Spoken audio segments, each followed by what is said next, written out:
All right, folks, here we go. We're off to another. So I just posted a video. I went over in that video about these two 59s, and I'm going to do my greenie this week. All right, so my Epiphones. I learned a lot through the process. I aged the guitars, unsatined the bodies, the tops. I started out just doing the top a few months back. Then I decided to do the rest of the body. You know, I only picked these on these 59 Epiphones, ones that don't have it could have a whacked out back if the top is killer. But I picked ones, and they only come along every so often, with a really cool, authentic type looking top, you know, not that straight line stuff. A lot of these models, there'll be nothing on one side and straight lines on the other. I mean, you know, in satin to boot. So all the hardware is aged. I did a page #1 look on this. And of course we upgraded the name and I did the headstock. So we got Gibson now. Custom Shop, not Gibson USA.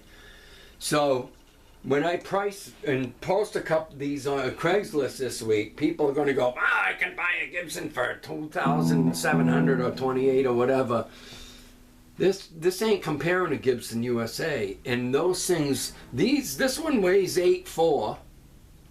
Perfect, nice lightweight. And the factory burst over here, which I'm going to play, weighs 8.9. I keep them under 8.12. They got to have a cool top. They got to have the back's got to look sensible. These got a true one-piece neck on them. Authentic mother of pearl inlays. They're so cool that this is my guitar of choice now. You know, I can't go back to the other models. I just can't do it. Now these are new strings and they're 9s. I got a set of cheap Fender 9s on here. And they're new because I just reassembled the guitar earlier today. They had a 3-pack for $10.99. And I've got 8 or 10 sets of 9 Ernie balls down south. I got 50 sets of strings on the shelf. But I like how these play.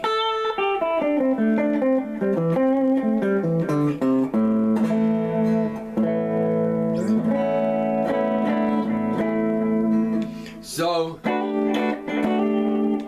middle position.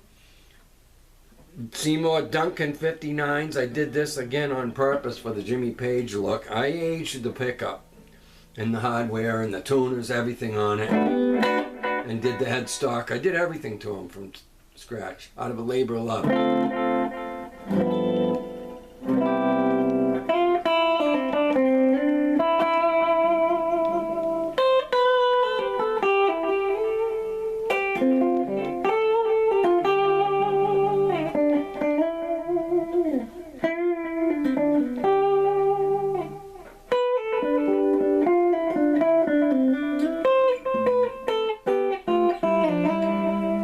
So the neck can pick up a...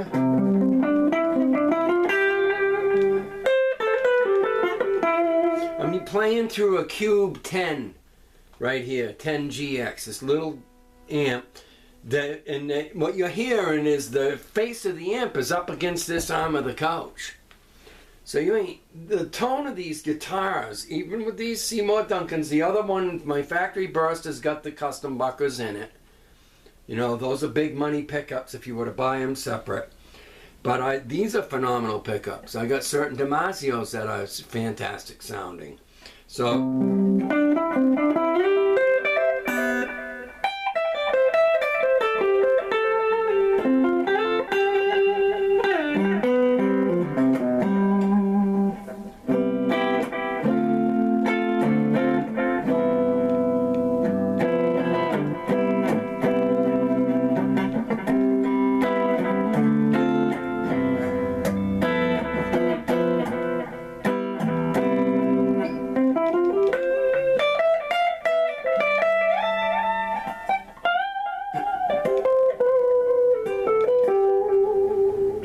So anyways, and then on the bridge on this is very sharp.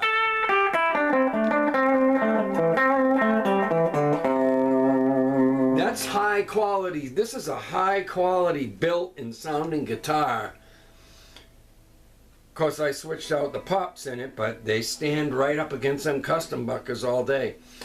And to have this kind of tone that I'm hearing out of this 10 watt with this little speaker up against the arm of the chair, it's so...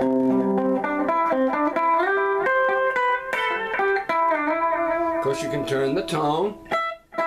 This is on the bridge.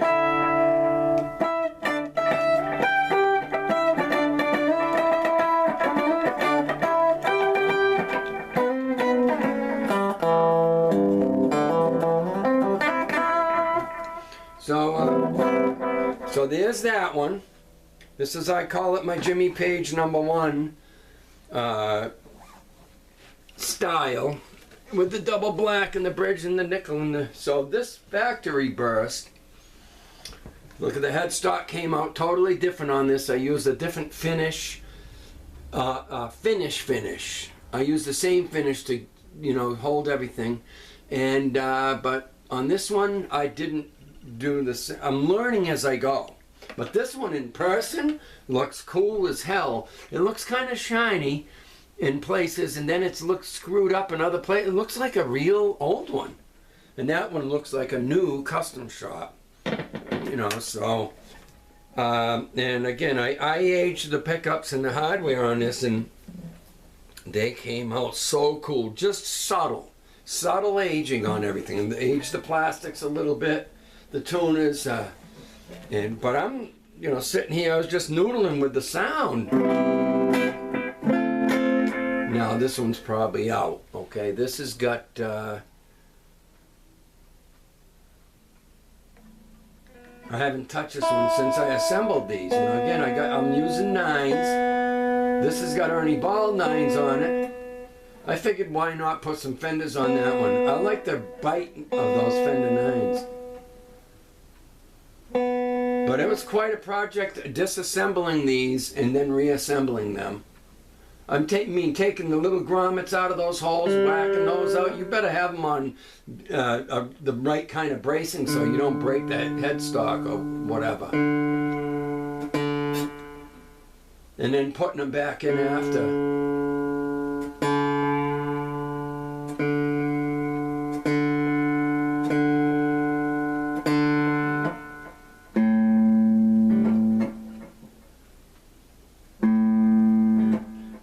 Got to remove the nut, put that back on to do what I do to these. Yeah, so I got to keep these under 15 minutes.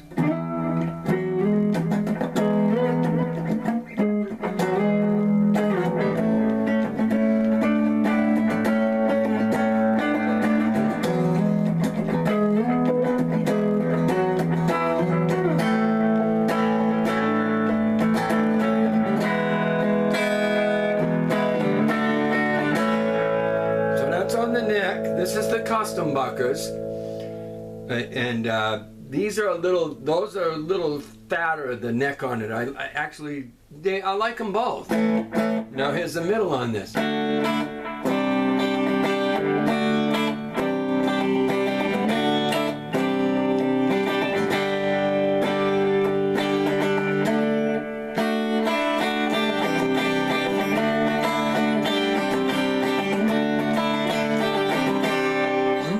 So that's the middle position.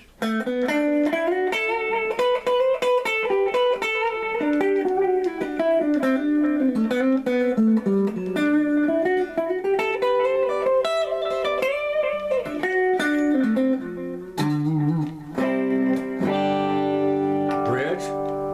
So what do we got? D.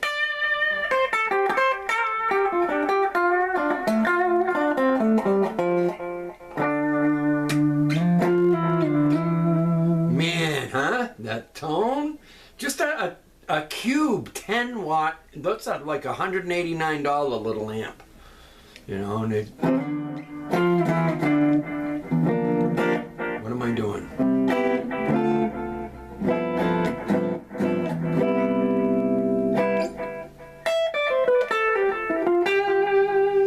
So we got that shit. The bridge is.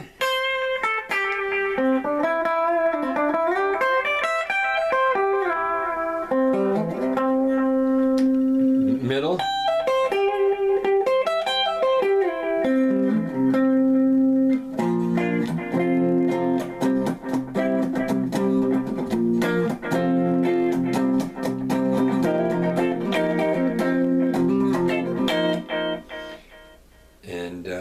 major. And then, of course, you got your tone.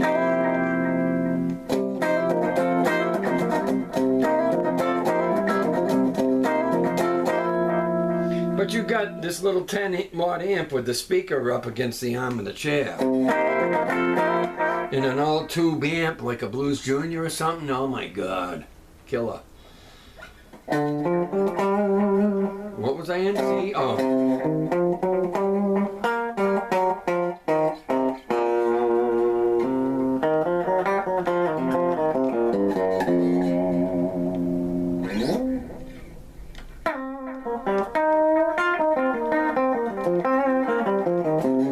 Oh yeah, I might be going over the 15 minutes. So just sound checking these, and I gotta, you know, stretch the strings and get them broken in so they stay right in tune.